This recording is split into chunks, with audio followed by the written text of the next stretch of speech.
திரு ஜெயபிரகாஷ் காந்தி ஒரு கல்வியாளராக இன்றைய கொண்டாட்டத்தை, நேற்றைய நிகழ்வை எப்படி பார்க்குறீங்க? அங்கே பேசப்பட்ட கருத்துக்களை நீங்கள் எப்படி உள்வாங்கினீங்க?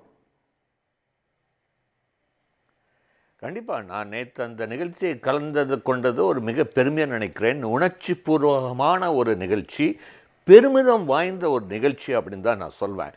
அதாவது ஒரு கல்வியாளராக நான் நிறைய நாடுகளுக்கு போய் இந்த மாதிரி ஒரு ஒரு ஒரு சிஸ்டம், ஒரு ஒரு எஜுகேஷ்னல் ரிஃபார்ம்ஸுங்கிறது நான் எனக்கு தெரிஞ்சு கிடையாது. கண்டிப்பாக அதாவது நீ மேடையில் பாருங்கள், அந்த வெற்றி கதைகள்லாம் பார்க்கும்போது கண்டிப்பாக ஆனந்த கண்ணீர் ஒரு உணர்ச்சி.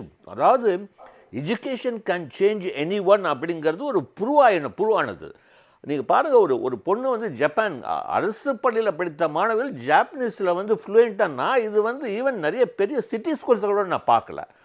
எங்கேயோ திருவண்ணாமலையில் இருக்கிற பையன் கொரியா போயிட்டு வந்தான். அவன் படிக்கிறதுக்கு கூட அவனுக்கு அங்கே சென்னை வரத்துக்கும் பணம் இல்லை, அதுக்கும் உதவி செய்து அவனை அனுப்பிச்சு. எத்தனை மாதிரி வெற்றி கதைகள் பாருங்கள். இன்னொரு முக்கியமான விஷயம் இதில் சொல்லணும், நம்ம கல்வி மட்டும் கிடையாது. நான் இதில் நம்முடைய துணை முதலமைச்சர் உதயநிதிக்கு ஒரு மிக சிறந்த பாராட்டுகள் கொடுக்கணும்னு நினைக்கிறேன். அதாவது ஒரு வெளிச்சத்தை கொண்டு வந்திருக்காரு. மாற்றுத்திறனாளிகளுடைய அவங்களுடைய எக்ஸலன்ஸை கண்டுபிடிச்சு இன்னைக்கு ஒரு வேர்ல்டு ரெக்கார்டு, நேஷ்னல் ரெக்கார்டுலாம் கொண்டு அவங்க நிறுத்தினாங்க பாருங்கள். Amazing it is.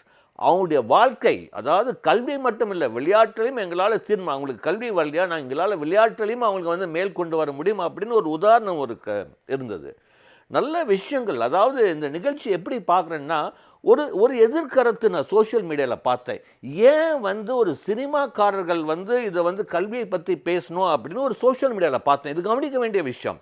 நான் இது நம்முடைய முதலமைச்சரும் துணை அமைச்சரும் புத்திசாலி மட்டும் இல்லை, சாமர்த்தியமாக, நாங்கள் எங்களை மாதிரி கல்வியாளர்கள், பொன்ராஜ் இருந்தாங்க, எவ்வளோ பேர் இருந்தாங்க கல்வியாளர்கள். பட் நாங்கள் பேசுகிறதோட, அதாவது இன்றைக்கி இருக்கிற மாணவர் சிச்சுவேஷனில் ஒரு சினிமாவுடைய முகம் கண்டிப்பாக இருக்கும். அந்த சினிமா முகத்தில் இப்போ நீங்கள் பாருங்கள், சிவகார்த்திகேயன் சார், அமேசிங் சார். அவர் பேசும்போது என்ன சொல்கிறாரு, எனக்கு சினிமா விட்டு போனாலும் எனக்கு 2 டிகிரி இருக்குது, என்னால் ஒரு வாழ்க்கையை தொடர முடியும்.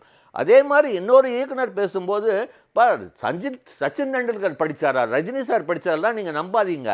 அதாவது படிக்காதவர் 1% வெற்றி அடைஞ்சிருக்கலாம், பட் 99 பேர் வாழ்க்கையில் வெற்றி அடைஞ்சவங்க படித்தவங்க, படிங்க, மேல் ஏறி வாங்கன்னு சொன்னாங்க. நாங்கள் சொல்கிறத விட அந்த கருத்து அப்போ தான் நினச்சேன், அப்போ அவங்க செஞ்சது கரெக்டு. நிறைய பேர் கேட்டிருக்கலாம், ஏன் ஒரு சினிமாக்காரர்கள் ஒரு கல்வி நிகழ்ச்சியில். இதுதான் சார் பியூட்டி. அதில் எவ்வளோ தெரியுமா ரீச் ஆகிருக்கு, எவ்வளோ ஒரு மோட்டிவேஷன், இன்ஸ்பிரேஷன். நீங்கள் உங்களுக்கு தெரியல, அங்கே உங்களுடைய செய்தியாளர்கள் கேளுங்க, அந்த வெளியே போகும்போது அந்த இன்ஸ்பிரேஷன் நாங்கள் கண்ணால் பார்க்க முடிந்தது. ஸோ அதனால் கண்டிப்பாக இது சில தடைகள் வரலாம், நான் அதை கவலைப்பட மாட்டேன். இங்கிலீஷில் ஒரு சேயிங் இருக்குது, the trees which has got more fruits also get more stones. எந்த மரத்தில் பழங்கள் நிறையா இருக்கோ அந்த மரத்தில் தான் கல்லடியும் ஜாஸ்தி விடுவோம். கவலையப்படக்கூடாது சார், மேலே ஏறி வருவோம் தான் எழுதியிருந்தோம். கண்டிப்பாக ஏறி வருவோம். ஒரு பெரிய சாதனை நடித்து பாருங்கள்.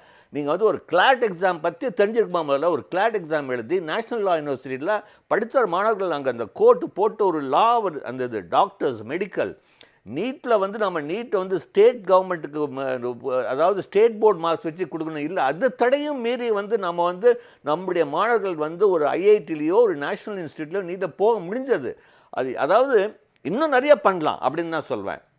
ஸோ இது ஒரு, அதாவது longest journey starts with the first step அப்படின்னு சொல்லுவாங்க. இது முதல் படி, பல வெற்றியை காண்போம். கல்வி அப்படின்றது ஒரு அறிவை தேடுகிறதாகும். அதற்கு எவ்வளவு செஞ்சாலும் இன்னமும் செய்யணும் அப்படின்னு ஸ்கோப் இருக்கக்கூடிய ஒரு ஏரியா. நீங்கள் எல்லோரும் ஒரு அரசாங்கம் ஒரு விழாவை நடத்துதுன்னா அது அரசாங்கம், அரசியல்வாதிகளை தான் அது தலைமை தாங்குறாங்க. அதை வாழ்த்தக்கூடியவர்கள் பலர் இருப்பாங்க, விமர்சிக்கக்கூடியவர்களும் பலர் இருப்பாங்க. விமர்சனங்களில் ஆக்கப்பூர்வமாக ஏதேனும் இருந்தால் அதை எடுத்துக்கலாம். இப்போ தமிழ்நாடு மட்டும் இல்லை, இந்தியாவினுடைய பல மாநிலங்களில் உயர்கல்வி பல்கலைக்கழகங்கள் நடந்துக்கிட்டு இருக்கு. இந்த 4 வருடத்தில் செஞ்ச இன்டர்வென்ஷன், இவங்க சொல்கிற காலை உணவு திட்டம், அது பள்ளிக்கல்வியில் ஒரு ஆர்வத்தை தூண்டி இருக்கு அப்படின்றது முன்வைக்கிற ஒரு ஆர்கியூமெண்ட். அது குழந்தைக அப்சண்ட் இல்லை, சத்தாக இருக்கிறாங்க, கவனிக்கிறாங்க, நோய்வாய்ப்பட்டு நின்றுறது இல்லை அப்படின்னு பாசிட்டிவாக நிறையா சொல்கிறாங்க. அட்டெண்டன்ஸ் இன்க்ரீஸ் ஆகிருக்குன்றது அதுக்கு சொல்கிறாங்க. இன்னொன்று, ஒரு அரசாங்கம் இன்னைக்கு கல்வி தனியார் மயமான ஒரு சூழல்ல இன்னைக்கு இருக்கிற சேலஞ்சஸ்க்கு மத்தியில் என்ன இன்டர்வென்ஷனை செய்ய முடியும்? எல்லா ஊர்கள்லையும் பள்ளி இருக்கிறது, எல்லா மாநிலங்கள்லையும் கல்லூரிகள் இருக்கிறது. ஆனால் இந்த மாதிரி ஸ்கீம்ஸுடைய யூனிக்னஸ்னு எதை பார்க்குறீங்க? இல்லை, கண்டிப்பாக இந்த மாதிரி யூனிக், அதாவது புதுமை பெண்ணாகட்டும், இல்லது நான் முதல்வன், கல்லூரி கனவு, காலை சத்துணவு திட்டம், இது மாதிரி நிறைய பேசலாம். இது எல்லாமே ஒரு இம்ப்ரூவ்மெண்ட் காண்றது. யாருமே எந்த ஒரு மாநிலத்திலையும் எந்த ஒரு நாட்டிலையும் இல்லாதது தான் காமிச்சிருக்கோம், உயர்ந்திருக்கு. நீ இல்லைன்னா ஒரு தரமான ஒரு கல்வி இந்தியா கொடுத்துருக்க முடியுமா? நான் நம்முடைய தொலைக்காட்சியிலே சொல்லியிருக்கேன், இன்னைக்கு நாட்டுக்கே ஒரு முன்னோடி கல்வியில் தமிழ்நாடு. ஒரு NIRF ரேங்கிங் எடுத்துக்கோங்க, மத்திய அரசு கொடுக்குற அந்த ரேங்கிங்லேயே ஆல்மோஸ்ட் 30% கல்லூரிகள் நம்முடைய தமிழ்நாட்டு கல்லூரிகள். எந்த பெரிய தடை, எந்த ஒரு ஃபண்டிங்கும் சரியாக கரெக்டான டைமில் வருதில்லை. இந்த மாதிரிலாம் இருக்கும்போது இதை மீறி நம்ம செய்கிறோம் அப்படின்னா எந்த அளவுக்கு இன்னைக்கு மாணவர்களும் சரி, அரசும் சரி, இது கல்விக்கு ஒரு முக்கியத்துவம் இருக்கும். நம்ம படித்தாதான் முன்னேற வர முடியும். அதே தான் நம்முடைய முதலமைச்சர் என்ன சொல்கிறாரு, படி அதுதான் சொல்கிறார் அவர். அப்போ எந்த லெவலுக்கு அது கொஞ்சம் ரீச் ஆயிருக்குன்னு பாருங்கள். அதுதான் இந்த சக்தி. பட் நீங்கள் சொன்னீங்களே அந்த மாதிரி ஸ்கீம், இதுலேயும் ஒரு மகுடம், இதில் ஒரு சின்ன வேண்டுகோள் நம்முடைய முதலமைச்சருக்கு. கண்டிப்பாக இது இப்போ நான் 2 நாள் முன்னாடி நடந்த விஷயம். இது எனக்கு நேற்று பேச்சு கிடந்தால் கண்டிப்பாக சொல்லியிருப்பார் நம்முடைய முதலமைச்சருக்கு. ஏன்னா அவருக்கு கரெக்டான விஷயம் போனால் கண்டிப்பாக செய்கிறாரு. இப்போ உதாரணத்துக்கு நேற்று ஒரு பொண்ணு சொல்கிறா, எங்கள் வீட்டில் மழை ஒழியுது அப்படின்னா, இன்றைக்கி மார்னிங் நான் ஒரு சோஷியல் மீடியாவில் பார்க்குறேன், அந்த வீடை மாற்றி கொடுக்கறதுக்கு ரெடியாக இருக்கார் நம்முடைய முதலமைச்சர். எவ்வளோ பெரிய விஷயம் அது. இப்போது இன்னொரு விஷயம் சொல்கிறேன், இது கண்டிப்பாக முதலமைச்சர் செய்யணும். இது நம்மளுடைய ஒரு மகுடம் கிரீடத்துக்கு ஒரு வைரக்கல்னு சொல்வேன். ஒரு 2 நாள் முன்னாடி ஒரு கல்லூரிக்கு போயிருந்தேன் சார். அந்த கல்லூரியில் அந்த மாணவன்கிட்ட கேட்டேன், பூஜா ஹாலிடேஸுக்கு போறியா? அவங்க பிரின்ஸ்பாலும் இருந்தாங்க. அந்த மாணவன் ஒரு அரசு பள்ளியில் படித்த மாணவன், தேனி பக்கத்தில் சென்னையில் படிக்கிறாரு, 7.5%. அந்த மாணவன் சொல்கிறான், இல்லை சார், என்கிட்ட ரொம்ப சந்தோஷமாக இருக்குது, நம்முடைய அரசு அதாவது ஹாஸ்டல் ஃபீஸு, காலேஜ் ஃபீஸ் எல்லாமே கட்டுறாங்க. பட் நினச்சி பாருங்கள் சார், எனக்கு பூஜா ஹாலிடேஸுக்கு போக முடியல. காரணம், எங்கள் அம்மாகிட்ட பணம் இல்லை சார். நான் இங்கேருந்து தேனி போனால் அந்த பணம் இல்லை, கடன் வாங்கி போகணும் அப்படின்னு. அப்போ பிரின்ஸ்பாலும் நாங்களும் சொல்கிறோம், நாங்கள் வேணால் கொடுக்குறோம் அப்படின்னு. வேணாம் சார், எனக்கு போனால் எங்கள் அம்மா நான் போனேன்னா கொஞ்சம் நல்லா சமைச்சு வைக்கணும், எனக்காக புதுசாக, அதுக்கு கடன் வாங்கணும், அதனால் நான் போவேணாம் அப்படின்னு நினச்சிட்டு இருக்காங்க.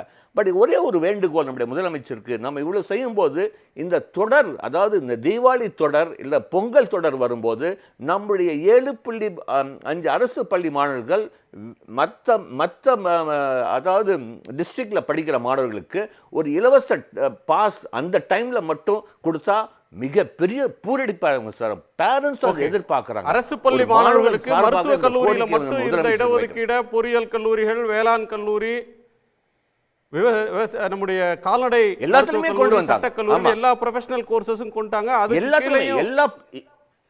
ப்ரொஃபஷனல் கோர்ஸுமே வந்திருக்கு சார். உடனுக்குடன் செய்திகளை தெரிந்து கொள்ள சன் நியூஸ் பெல் ஐகானை கிளிக் பண்ணுங்க.